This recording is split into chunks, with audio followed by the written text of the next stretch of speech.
And we're live.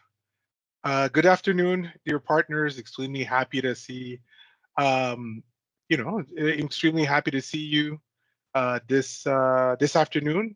I think I don't know if for everyone, but for me, I've hadn't had the opportunity to wish all of our partners happy New Year and all the best. I think that for me most important is health, but definitely lots of success and lots of joy throughout this new year. We're beginning our new, I guess, our winter session. That's what we call winter spring session of 2024, where we're gonna have a very special partner with us that will be presenting Acronis. So what I want to do is just I wanted to first of all share with you, and I didn't even present myself. I'm Steve Noel. Um, you could say I'm the VP of Microsoft business development and also training. That's the way I'm gonna see it. So my job exactly is making sure that you guys are super successful at the Microsoft product suite, and Acronis is one of the products that we use to be able to protect our Microsoft products. So if you see the purpose of this webinar today with Stephen Nichols, a solution engineer at Acronis, which had multiple opportunities to see how proficient and at the expertise of security he is. So we're going to be talking about the solutions that Acronis has in terms of ransomware, EDR, and the overall MSP opportunity. So, with no further ado, I'm going to give the microphone to Stephen. Stephen, if you can share your screen. Absolutely. Thank you very much for the introduction. And I'm going to go ahead and share my screen out here. Hopefully everyone can hear me all right and see my screen. And I'm going to take a few minutes to guide you through a little bit of background and talk about ransomware, EDR, and some of the opportunities we see for MSPs. But I want to kind of do a bit of a level set first, kind of what's going on. So um, the first thing I kind of want to talk about is malware. So malware is, ransomware is a subset of malware, but malware is basically any malicious software which is distributed with the intent of either denying access to information, being able to infiltrate, being able to delete, so lots of different types of things. With AI and with a lot of the things that are going on, what we're seeing is a really big trend. One is already in 2024, we're seeing the rate of new malware samples is exceeding what we were seeing in 2023. So it's about 300,000 new samples per day. So doesn't mean that they're all brand new attacks, but they are modified attacks. They are attacks where they wouldn't be picked up by a traditional solution because they would be slightly different. And the other thing we're seeing is that the average lifespan of malware is actually now below 2 days. So everyone is playing this sort of cat and mouse game between the threat actors and the good guys in order to figure out how they can either create malware more effectively or stop malware. So it really is important that whatever you're using to protect against that takes that into account. So once we talk about that, I want to talk about some of the kind of the vectors of attack. There are lots of different creative ways, but there are some basic things. So one of the most common things is malicious messages. So these are emails that come with attachments. They could be social engineering or phishing emails. And a lot of times they're actually using large language models in order to make them in a native language, make them actually sound like a believable email. So the ability for just standard human detection of those is becoming more and more difficult. More people are being able to be convinced or fall for them.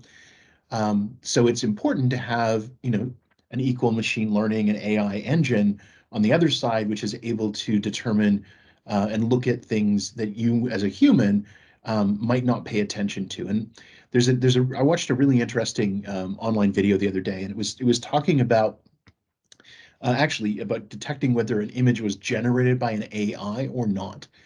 And the reality is most people, if you give them an image and you say, is this an AI image or is this a real image? That when they put that level of scrutiny into it, then they're going to be able to, most of the time, with a fairly high degree of accuracy, answer that question. What the challenge is, if you just show people a series of images and say, you know, did you notice anything unusual about them? If one or two of them were AI generated, those might not get detected as easily because they're not getting that level of scrutiny. And that's exactly what's going on with mail messages. You think about the number of mail messages that you get on a daily basis or a weekly basis. You're not giving all of them that level of scrutiny. And if something looks like it's what it should be, that's where that social engineering, and that's where a lot of, like I said, that chat gpt or similar types of engines are really aiding the threat actors, because it's getting rid of things like bad grammar and spelling mistakes and inconsistent language and things like that. In addition, we also see service exploitation. So these are, in a lot of cases, this is due to either misconfiguration, um, you know, things that aren't patched, right? It's my analogy I always talk about with this is it's sort of like walking down the street and people are pulling on car door handles. They're just looking for the unlocked car. And that's what your unpatched service is. If you were to, with some of the tools that are out there, you can do a scan of the entire internet looking for a particular type of device. It takes about 15 minutes to scan the entire internet if you have the right software, and the threat actors absolutely have that. There's also malicious websites. So this is really, can be related to email, but it can also be a Teams attack. It could be, all sorts of things. It could just be something where, it's similar in nature to a URL that you might type in and you make a mistake and it takes you there. It could be some kind of redirect or a site takeover. But really what this is, malicious cloud locations where they're able to get that payload inside the organization. Another way they get that malware in is through supply chain attacks. So, if you have a vendor that's compromised, they're then taking advantage. So the more vendors that you use, the more agents that you have installed, the larger that vector is, the larger that attack surface can be for you. Sometimes it's just known credentials. It's people just not using secure passwords, right? It's people who are using either outdated or simple passwords, reusing passwords from site to site. If you look at something that maybe, oh, I'm not going to use a secure password on this particular site because it's I don't there's no real information there. Well, if you use the same password, if they get hacked and that username and password is used somewhere else, you can be sure they're going to the threat actors are going to try and do that. In a lot of cases, they're actually buying those lists. And um, and then the last piece that is certainly still super important is that human factor. So this could be a threat actor who is getting help from inside the customer organization. It could just be human error. It could be they actually somehow get physical access. Maybe they somehow get into a location and there's a network port that's available. They plug in, they're inside the network. Um, but a lot of times it really comes down to just, it's complex to make sure that things are set up securely, but also in a usable way. So that's really the balancing act, is trying to find how do you make it so that humans don't try the good guys don't try to do an end run around the security because it's so locked down. But at the same time, it is at least helping to prevent threat actors from gaining access. Going to quickly go through a couple of things. So when we talk about malicious emails, there's a few things that we were seeing kind of evolution-wise. We're seeing more and more QR codes in emails. So a lot of times there'll be a QR code and you'll scan that, and then you may not have on your phone You may not have the protections that you would on a a corporate laptop, and as a result, it might be easier to compromise that device. The other thing we're also seeing is hijacking sessions. So basically what's happening is, once you enter your multi-factor authentication, there would be a period of time where you don't need to re-enter that. So what they're basically doing is stealing your not your credentials, but your session token, and then able to get in, set up redirect rules, things like that. The other thing too is they're living off the infrastructure. So this is really where they're using your tools to deploy malware. So whether it's a PSA or RMM tool, um, they're actually able to, once they gain access. So threat actors, it's not like they gain access and suddenly they're now making a ransomware demand. They're trying to expand that. They're trying to, do as much as they damage as they can, gain as much information. The other thing they're going to try and do is, all those protection tools that are in place, things like security and backup, they're going to try to, add exclusions. They're trying to, so any of those things are super important, because if you end up with those tools, suddenly you're blind. You don't know what's going on. You have no way of reacting. Ransomware, obviously, has been something that's been around for a long time. And the classic ransomware that we saw years ago, isn't necessarily an effective technique, but it's easy to distribute. It's highly profitable. It's not. It's sometimes it'll be a targeted attack, but in a lot of cases, they're again looking for that vulnerability, and once they find that, they're just going to go in and gather that information. So some things that we've seen that are kind of evolving or changing or becoming kind of almost more scary. Sometimes that they will actually contact your end customers, and then so the reason for that is they want to add pressure. So then your end customer saying, hey, you need to pay the ransom, or you need to shut this down because I don't want my data to be compromised. They may threaten to contact agencies where there may be fines that you have to pay. Hey, if you're not doing this properly, we're going to contact the authorities, and then you're going to have to pay all these fines, and you're going to lose all your credibility. And then the other thing they'll do is, in addition to the ransomware, they will simultaneously do a denial of service attack. And what that's going to do is tie up your resources, because you're now dealing with multiple situations. The other thing that they're becoming quite effective at is, once they get inside, they are going around, they're actually reading emails, they are looking at the data, they're looking for an incident response plan. So the incident response plan should probably be something you print out, you laminate, you rehearse. So I'm certainly hoping everyone's got an incident response plan, but not necessarily one that's stored on your device. It's one that should, because if you lose access to that device, it's hard to follow the plan. And secondly, you don't want to, tip off those threat actors to how you're going to respond.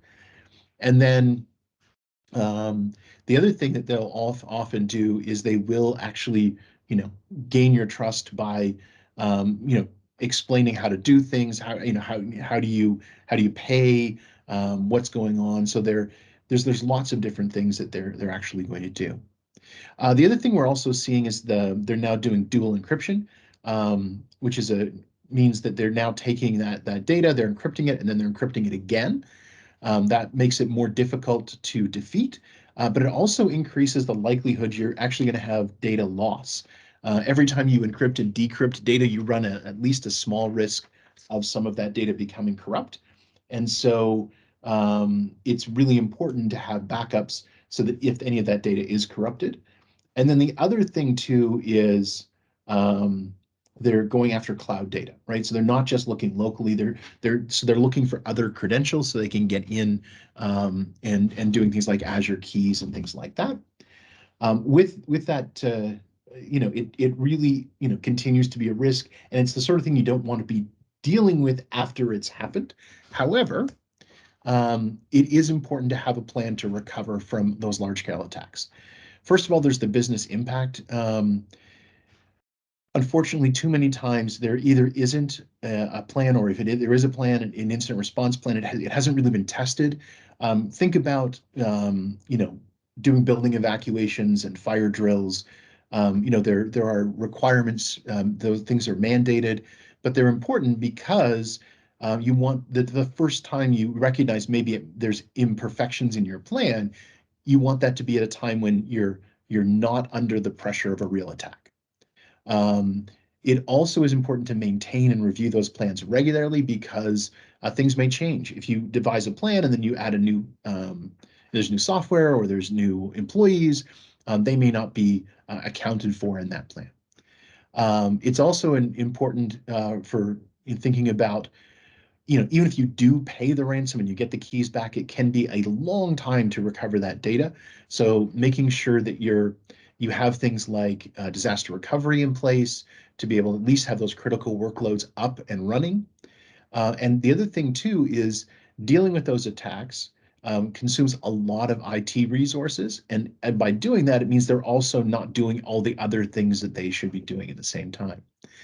And then you can actually end up with data loss, brand reputation. You could actually lose customers, and if you don't lose them entirely, you may erode their trust and loyalty. So there's lots of good reasons to make sure that there's a plan in place and that plan is tested.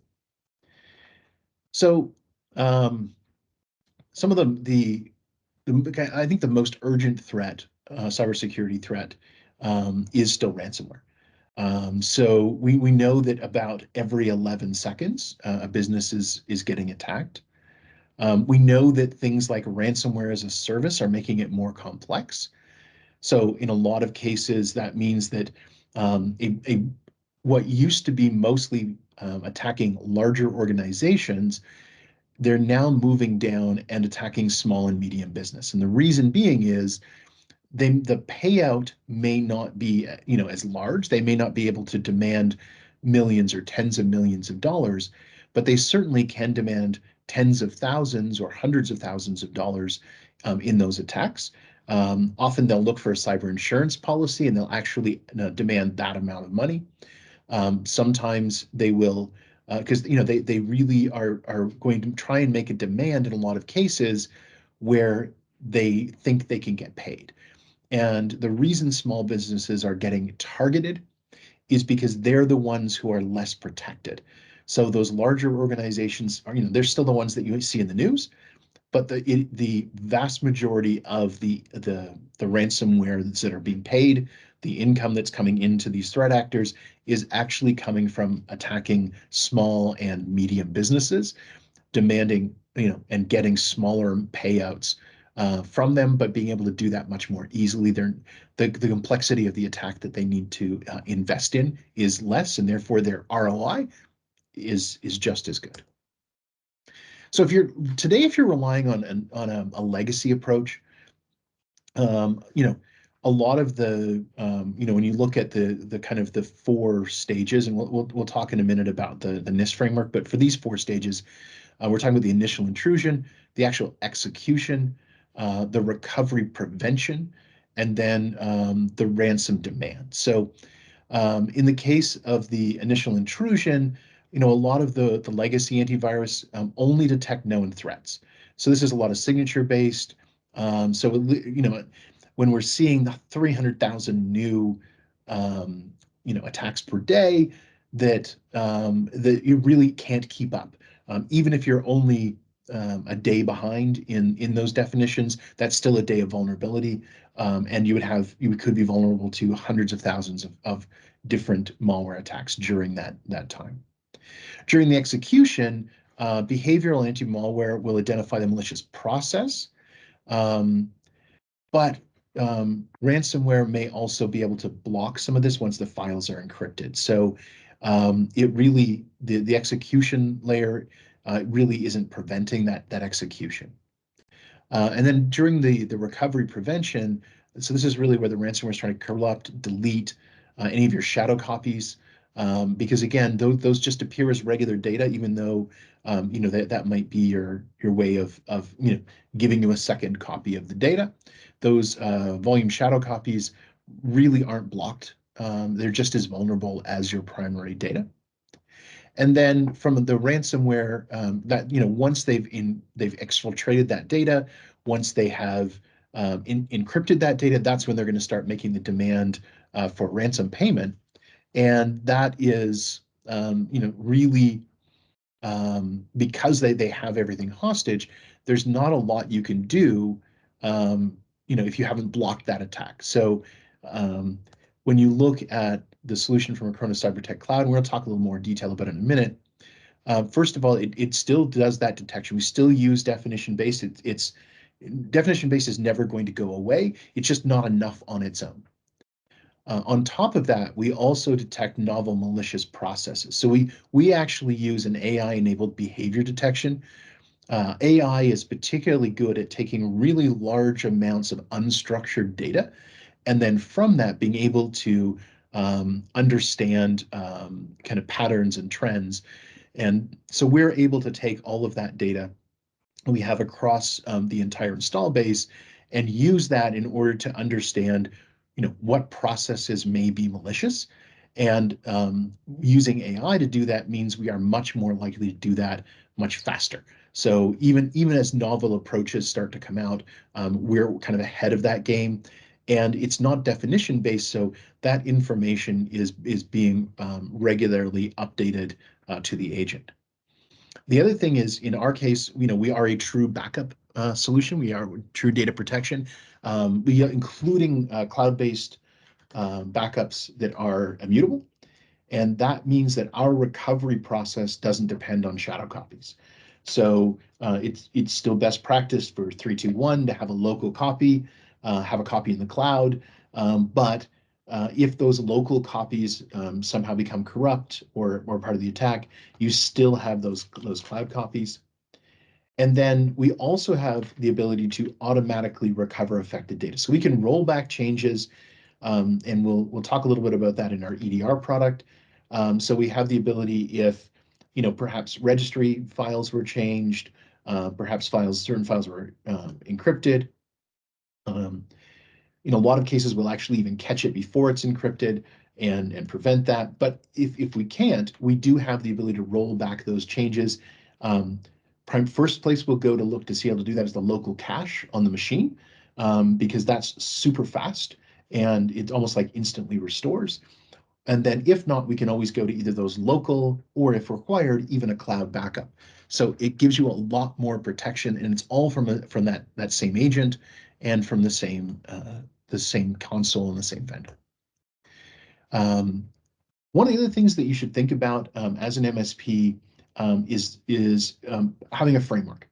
So thinking about, so one of the most common ones people talk about is NIST. There are other ones that are out there.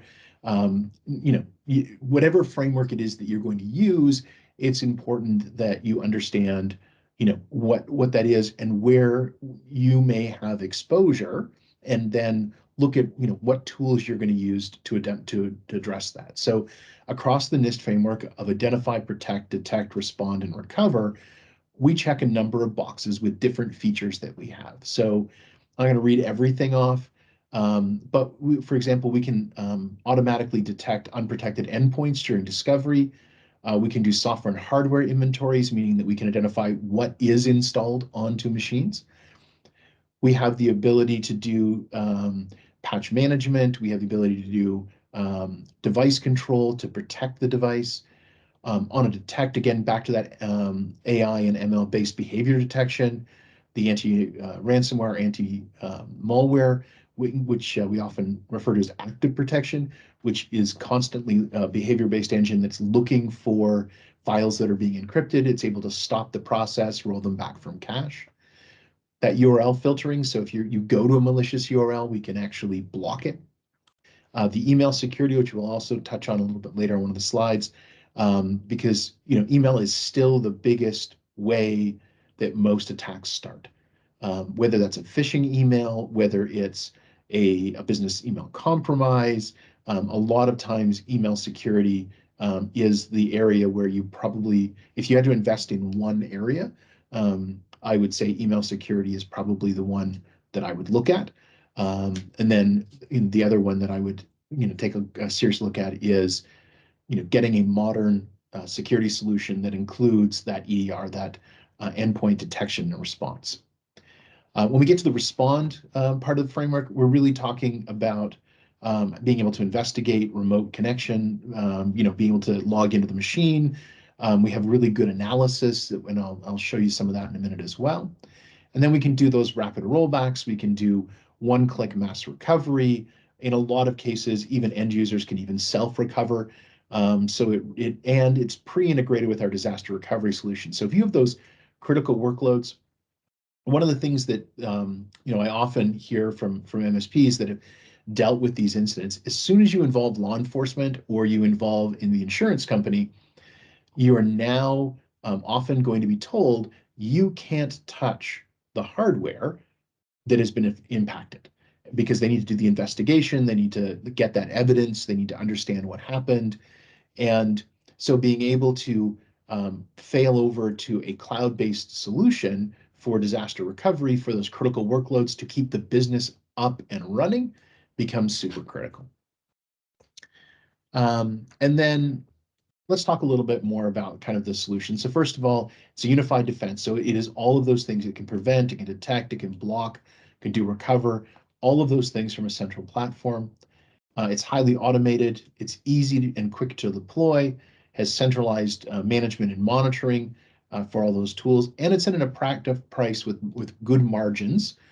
So we don't dictate the price that you're going to sell it at. We can certainly IT Cloud and Acronis can help you to understand kind of, how do you go to market? How do you bundle it? What services do you put together? How much should you charge for it? But it is definitely our prices are competitive, and that also means that you should have good margins as an MSP with these services. And that means that you can then provision and manage a single endpoint agent and console. So as opposed to having more agents installed, more services that increase that surface level of attack, and more difficult to manage. Technicians have to spend a lot of time learning different things. You have support with multiple different organizations.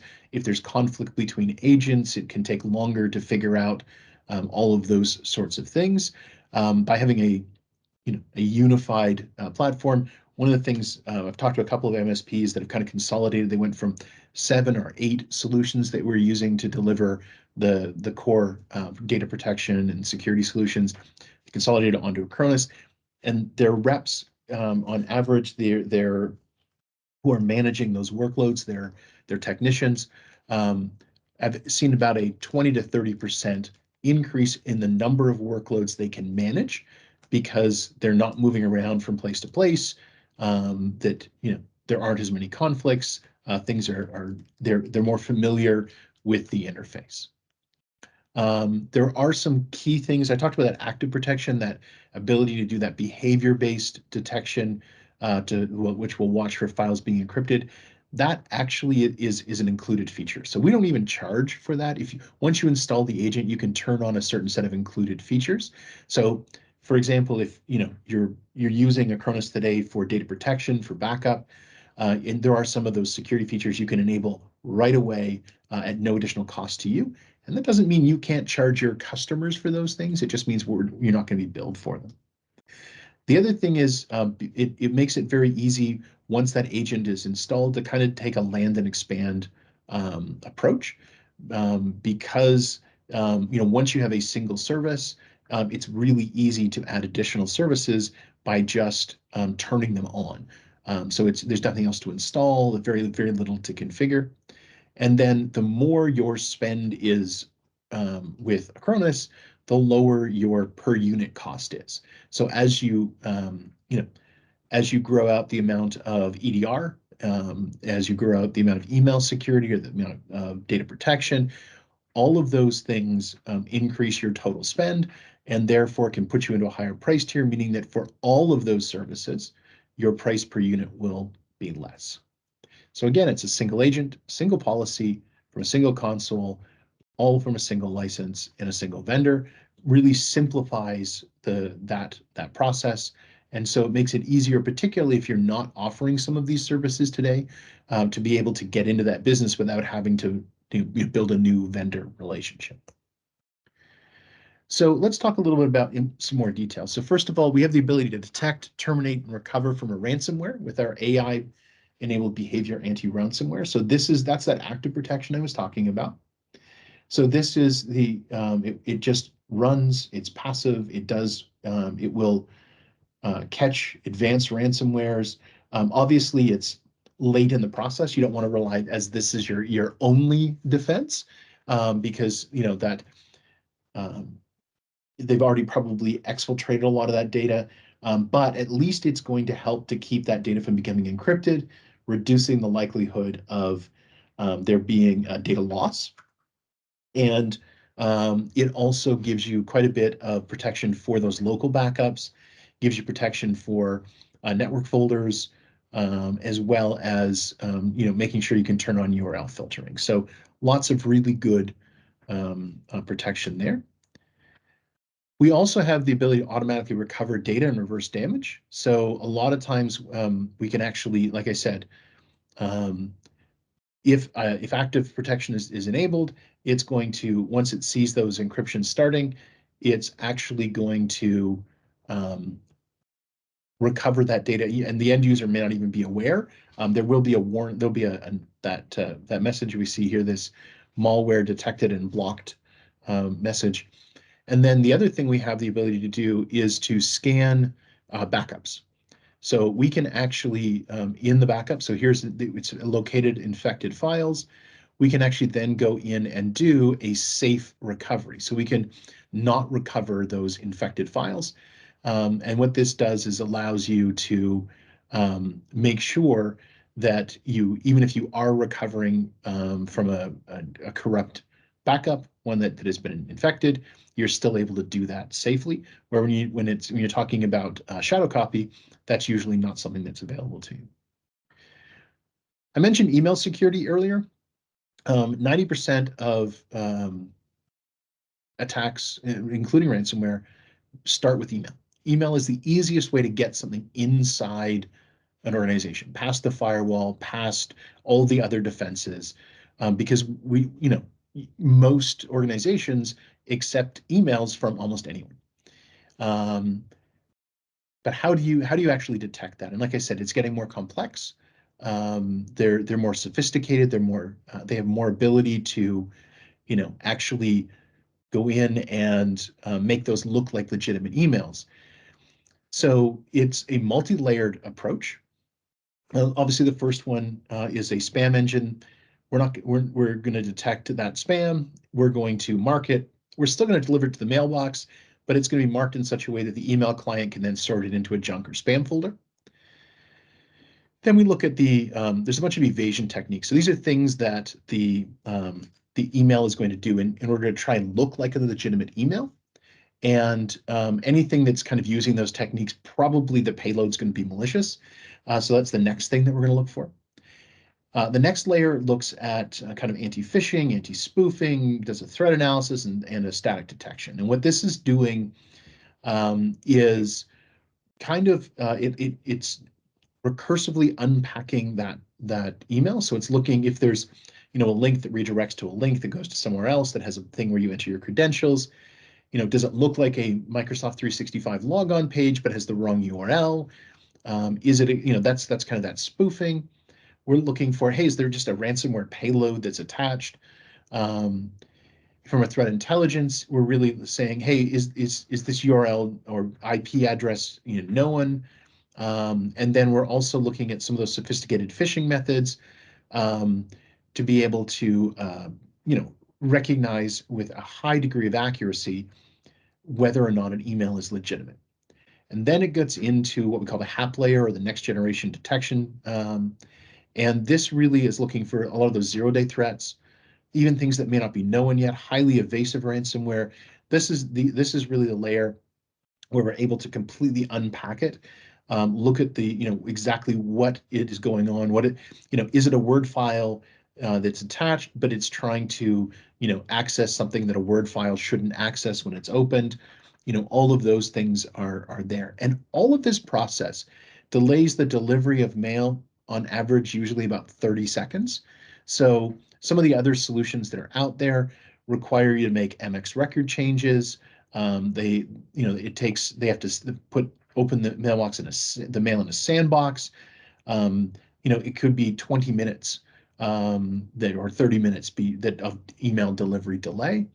Some other solutions actually allow the email to be delivered to the end user, and then we'll run through those tests, and we'll then go and pull back emails using APIs in order to remove them if they're detected to be malicious.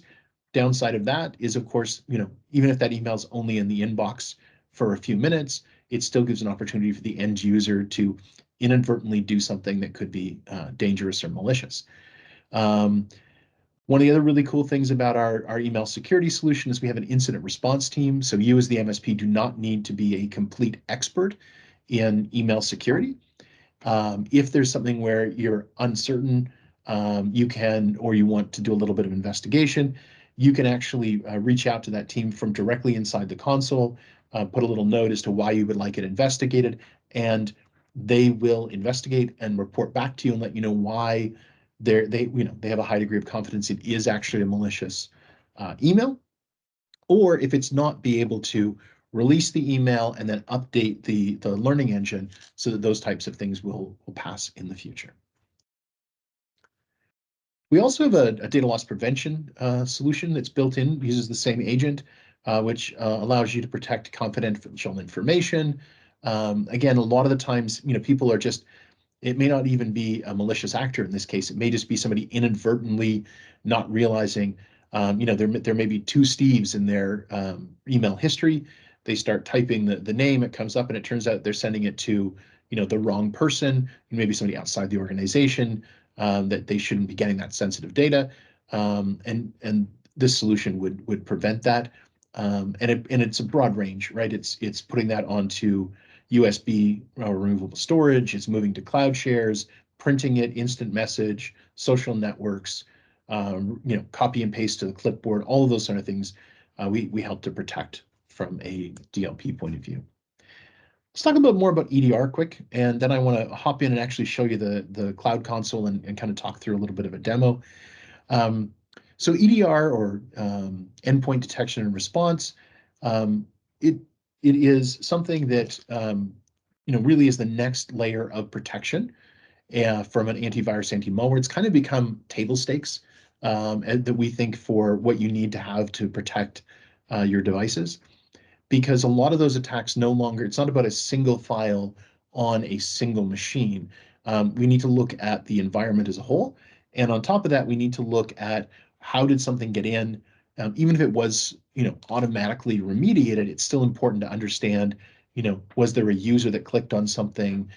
Is there a vulnerability that somewhere, is there an unpatched system, all that kind of stuff. And so it's really important to be able to do that. So let's move over here to the console. So this is the kind of the partner view. Anyone who is a current partner of a customer of Acronis should be kind of familiar with this. So what we're actually going to go do is we're going to look at we're going to manage this particular customer. So we're going to go in and look. The first thing we're going to see when is the kind of the overview. These are widgets, because part of making sure that an environment is secure is being informed about it. So it's important to be able to get a very quick view when you log in. We can also use these same widgets that are here to build reports, and those reports can be mailed out. If you can also get a daily recap of kind of, are there errors or problems? There's lots of other integrations that we also have into to be able to pull out our alerts, so that, when something happens. So for example, if I sort here by category, I can go down and look at kind of email security alerts. So I can see, email security. I can see under EDR. So I've got some where we got incidents that have been mitigated, they've been dealt with. And then I've got one here that hasn't been mitigated. So I can click the investigate incident and go in, and we're going to take a look at that in just a second. So once you've got your devices that are added, so we do support a broad range of different types of ways to get that agent. So if you have a RMM or PSA tool where you can push agents out, we're integrated into a whole bunch of those. You can also just download the agent. You can do that installation via script, or you can just manually install the agent. It has a GUI-based installer that you can go ahead and do that. If you want to protect 365, for example, all you're going to do is provide administrator credentials, and that's going to allow you to build the organization and then be able to protect that organization. But once you have a device in place, the important thing is to then assign a protection plan. So what is a protection plan? It's a set of instructions to that agent that says, here are the things that I want you to do, and I want to be enabled. And so we're going to go next into the area where we can manage all of those plans. And I'm going to create a new protection plan so I can just quickly talk about, some of the options that you have when you're getting things set up, and why, some places where you can build kind of a good, better, best plan, right, by having some of these features either turned on or set up differently based on that good, better, best approach. And then there's kind of those minimum table stakes that you should be having your customers using to make sure they're protected. And then there's going to be you always want the ability to be able to upsell them to other plans. So obviously fully formed backup solutions. So we can back those up locally. We can back them up to the cloud. We can do both at the same time. You can back up entire machines, but we can also just back up individual folders and files. Generally, we recommend doing an entire machine backup, and you want at least one of those locations to be cloud. And the reason for that is, particularly if you have the cloud location set up and you've got it set up as a immutable storage, that gives you another layer of protection against those types of attacks. You can schedule that at whatever frequency. You can go, right down to, if you want, every 10 minutes. But you want to balance that with how often data is changing. And then you can also go in and set up an encryption password. You set up how long you want to keep them for. So lots of different options that are there. The next thing we're going to look at is EDR. So let's turn EDR on. You'll notice the first thing it's going to tell me is, by turning on EDR, it's going to enable a bunch of the security features. And that's because EDR relies on those other parts of the service in order to make sure that things are properly protected. The EDR, if you can think about it, is sort of a management and response layer over top of the antivirus, anti-malware solution from Acronis. So now I've enabled that and turned that on. And the next thing we'll do is we'll kind of go in and look at some of these different items in the protection plan by opening the antivirus, anti-malware. So we can see active protection is enabled. It's going to revert from cache. I have that self-protection enabled. So that's going to mean that it's going to be more difficult to uninstall the agent. It's going to protect those local backups, so other processes will find it more difficult to change those backups or delete them. And we also have all of the other settings as well, right? So we can choose what we want to do about quarantining, how often we want to clean the quarantine, what we want to do from a behavior-based engine if we find something, when we want to run our real-time scans. And of course, we have the ability to add exclusions. There may be a legitimate process or software that you may be running that may get detected and make it a false positive. So you can certainly add that into the exclusions. The URL filtering protects you from those malicious URLs. And then we have vulnerability assessment. So this is basically looking for known vulnerabilities, Linux packages, Microsoft products, Windows third-party, Apple products, as well as Mac OS third-party products. So there's a broad range of, almost every browser, lots of the collaboration apps. So what we're basically looking for is are there things that need to be patched? So this is basically just going to populate a list of those for you. So that's the first step, so that you can be aware of whether you have software which is out of date and where there is a patch available. And if there's a known vulnerability, even if there isn't a known patch, it'll still populate into this list. And then we also, in the case of Microsoft and Windows third party, we have the ability to automate the patching.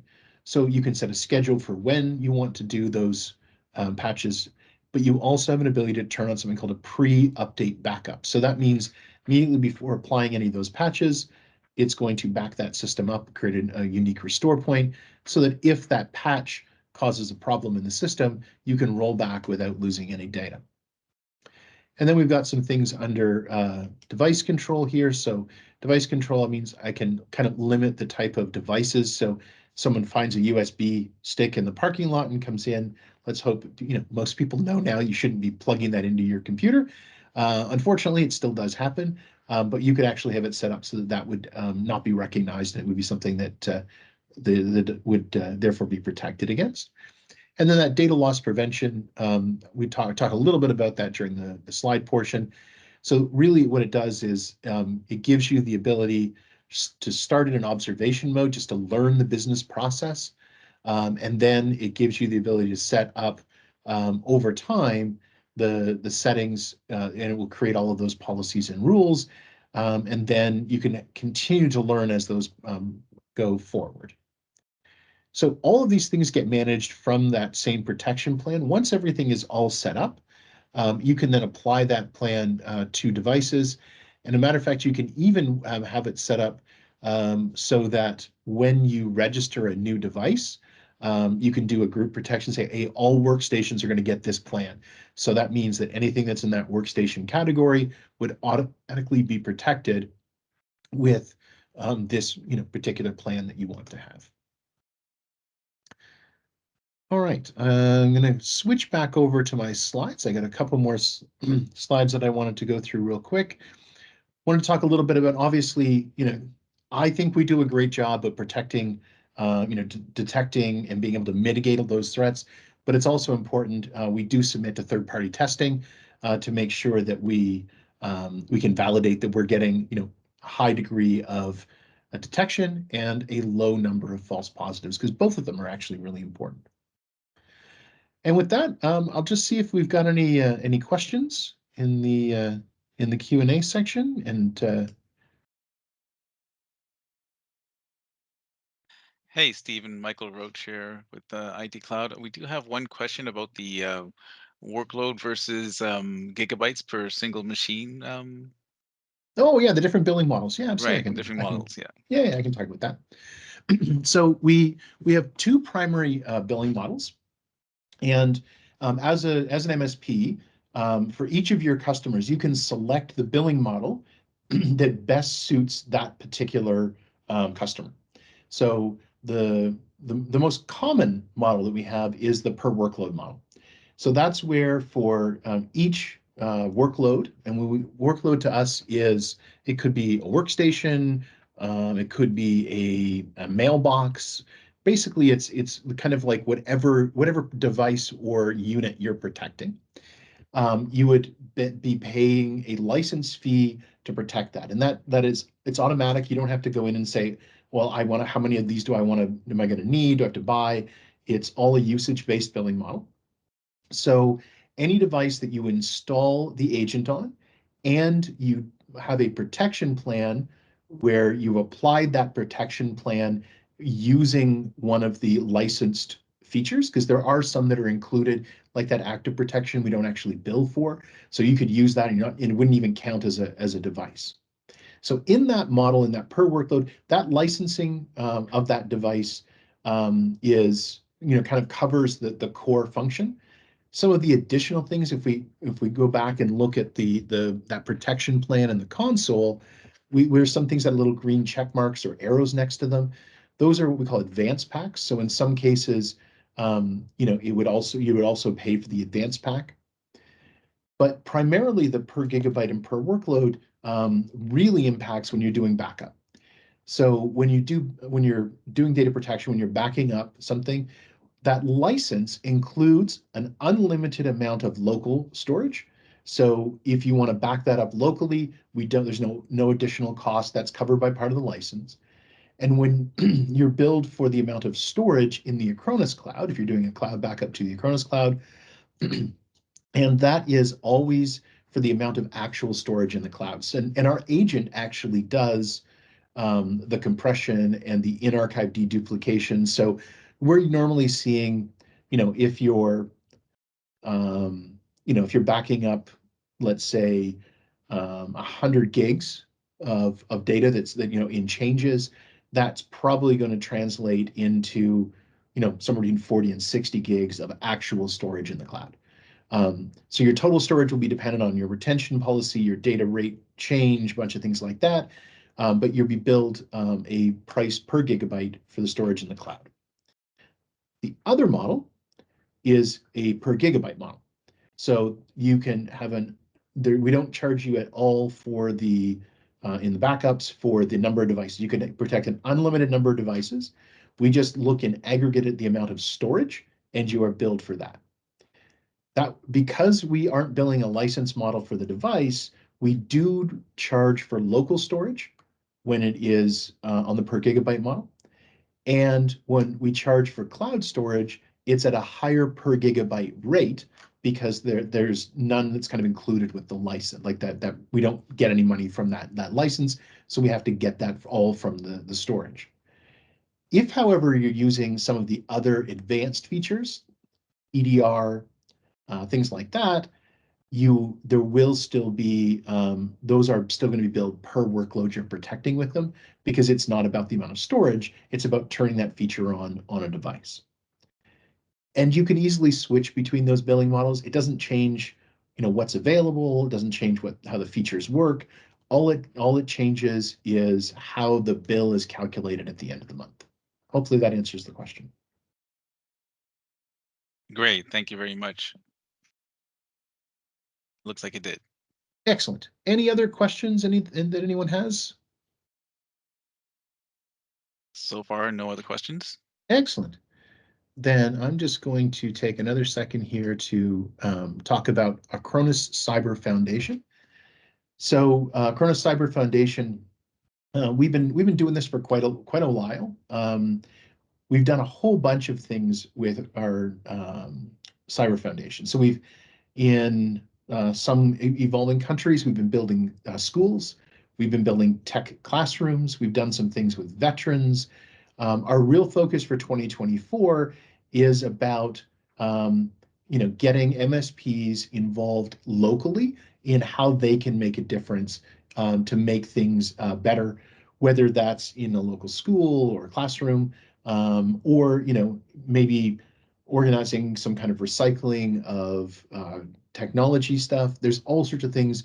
So we've got a strong belief that learning and education and really help to improve the quality of life, not just for the people who are immediately impacted, but overall for the whole planet.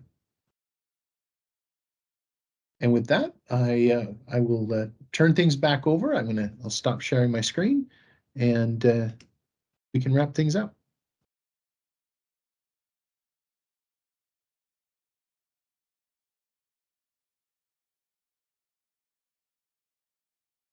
Want to thank everyone for joining today, and have a great day. Yep. Thank you very much for the webinar, Stephen. As great as usual. Anybody else want to, just for the last second, have any questions? I guess not. Again, appreciate your time. Thank you for attending. And this webinar will be available in the IT Cloud documentation section of the portal. Thanks again. Have a great day.